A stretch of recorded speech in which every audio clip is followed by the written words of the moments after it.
Selamat pagi yang terhormat seluruh Dewan Juri dan tim seberang yang kami hormati. Perkenalkan, kami dari kampus Setia Jambatan Bulan Timika. Saya atas nama Yemi Meronting selaku pembicara kedua dari pihak oposisi akan menanggapi argumentasi dari pihak pemerintah terkait mosi hari ini, yaitu Dewan ini menyesalkan anggapan di dunia pendidikan bahwa mahasiswa adalah pelanggan atau konsumen. Nah, saya akan memberikan tanggapan terhadap argumentasi yang diberikan oleh pihak pemerintah atau pihak government.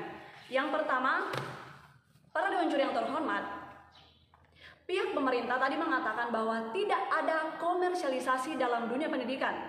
Seperti yang kita ketahui, komersialisasi itu berhubungan dengan niaga atau perdagangan. Bagaimana mungkin tim pemerintah atau tim government mengatakan bahwa tidak ada komersialisasi dalam dunia pendidikan? Padahal fasilitas-fasilitas yang disediakan oleh kampus terbaik pasti juga akan menghasilkan lulusan-lulusan yang terbaik.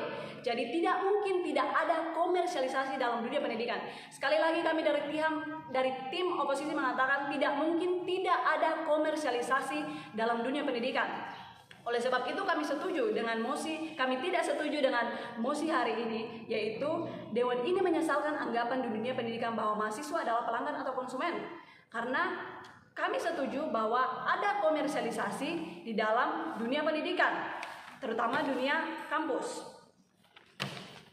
Selanjutnya tanggapan yang kedua, kami ingin menanggapi argumentasi dari tim government, yaitu mahasiswa yang lebih kaya akan cenderung mendapatkan pelayanan yang lebih baik.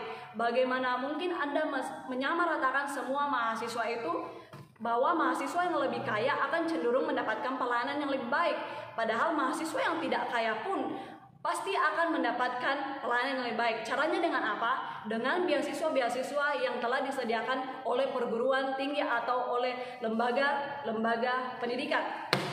Nah, seperti yang kita ketahui, ada perguruan tinggi negeri, ada perguruan tinggi swasta. Seperti yang kita ketahui, orang-orang lebih cenderung mengatakan bahwa hanya ada beasiswa di perguruan tinggi negeri. Sedangkan terbukti bahwa di perguruan tinggi swasta juga sudah sangat banyak beasiswa-beasiswa yang tersedia.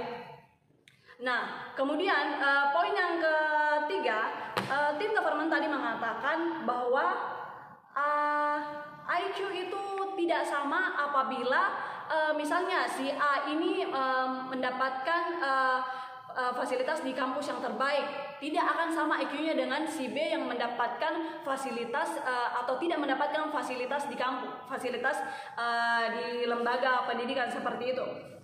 Kami sangat tidak setuju dengan pendapat yang telah dikemukakan oleh tim government. Kenapa? Karena menurut kami ketika seseorang memasuki dunia perguruan tinggi, tentu banyak beasiswa yang disediakan. Nah, kenapa IQ itu ditentukan oleh fasilitas kampus di suatu universitas, fasilitas-fasilitas yang disediakan oleh universitas. Terbukti jika dia diterima dengan beasiswa-beasiswa, maka paradigma tentang IQ itu tidak sama akan terpecahkan, karena dia sudah mendapatkan fasilitas yang sama dengan yang berhak dia terima. Kemudian argumen keempat yang ingin kami tanggapi dari pihak government, yaitu tidak ada bias atau narasi. Semakin bagus kualitas lulusan, semakin bagus kualitas kampus, maka akan semakin bagus lulusan dari kampus tersebut. Bagaimana mungkin pemerintah government itu mengatakan bahwa tidak ada bias atau narasi, padahal dapat kita ketahui bahwa sebuah universitas atau sebuah kampus yang menyiapkan fasilitas terbaik atau yang memberikan input yang terbaik kepada mahasiswa ya tentu akan menghasilkan output yang baik juga atau lulusan-lulusan yang baik juga. Seperti contohnya, untuk lebih spesifiknya, kami mencontohkan seperti sekolah yang ada di Provinsi Papua, terutama di Kabupaten Mimika sendiri. Kami mencontohkan ada beberapa sekolah yang menyiapkan fasilitas-fasilitas sekolah yang memadai, seperti Sekolah Permata Papua, seperti Smart Kid, dan lain-lain. Permata Papua di sini menyediakan fasilitas-fasilitas seperti penyediaan jasa transportasi antar jemput ke sekolah, kemudian penyediaan lab komputer, penyediaan lab bahasa. Kami setuju bahwa penyediaan ini sangat bagus untuk siswa-siswa di sekolah tersebut. Kenapa? Karena tidak semua orang tua terkait dengan penyediaan fasilitas transportasi. Kami setuju bahwa ini sangat bagus untuk para siswa sendiri. Kenapa? Tidak semua orang tua, tidak semua keluarga bisa menjemput anaknya setiap saat, mengantar jemput anaknya setiap saat. Kenapa? Entah itu karena kesibukan pekerjaan, entah itu karena kesibukan mengurus hal-hal lain di rumah dan sebagainya. Jadi kami pikir fasilitas-fasilitas di sekolah itu sangat terbayarkan, sangat dapat terbayarkan oleh biaya yang dikeluarkan oleh siswa itu sendiri. Nah, di sini kami ingin menyampaikan, kami dari pihak oposisi ingin menyampaikan bahwa mahasiswa itu sejatinya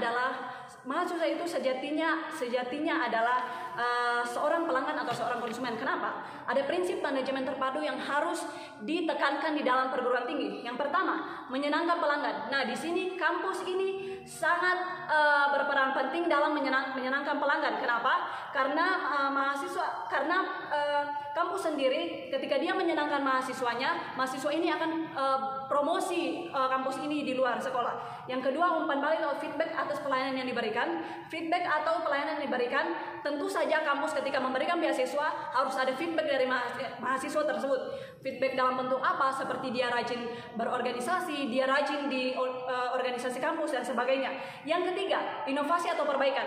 Bagaimana mungkin ketika kampus itu ingin melakukan inovasi atau perbaikan tidak membutuhkan biaya? Tidak mungkin. Semuanya perlu biaya untuk penyediaan lab komputer, pertukaran pelajar, penyediaan lab bahasa dan sebagainya. Itu tidak mungkin tidak membutuhkan biaya. Jadi inovasi atau perbaikan yang disediakan oleh kampus pasti akan membutuhkan biaya, dan ini sangat dibutuhkan agar suatu kampus tersebut dapat terus melakukan inovasi dan tidak ketinggalan zaman dengan kampus yang lainnya. Kemudian poin yang terakhir, mengetahui seperti apa produk di tangan konsumen, maka tidak perlu promosi banyak-banyak terhadap produk tersebut. Orang lain atau konsumen lain akan datang. Demikian juga yang terjadi di kampus. Saat kampus memberikan fasilitas yang terbaik kepada mahasiswa, tidak perlu kampus promosi lagi, maka akan banyak mahasiswa yang datang untuk mendapatkan fasilitas tersebut. Dan kami tekankan sekali lagi, bukan hanya mahasiswa yang kaya atau yang mampu yang bisa mendapatkan fasilitas terbaik, tapi kami sangat mendukung program pemerintah bahwa banyak sekali jalan untuk mendapatkan fasilitas di kampus terbaik, seperti beasiswa yang disediakan oleh pemerintah, seperti KIP, seperti beasiswa bidik misi, dan beasiswa di kampus itu sendiri. Sekian dari saya sebagai tim oposisi. Kami mengucapkan terima kasih. Selamat pagi.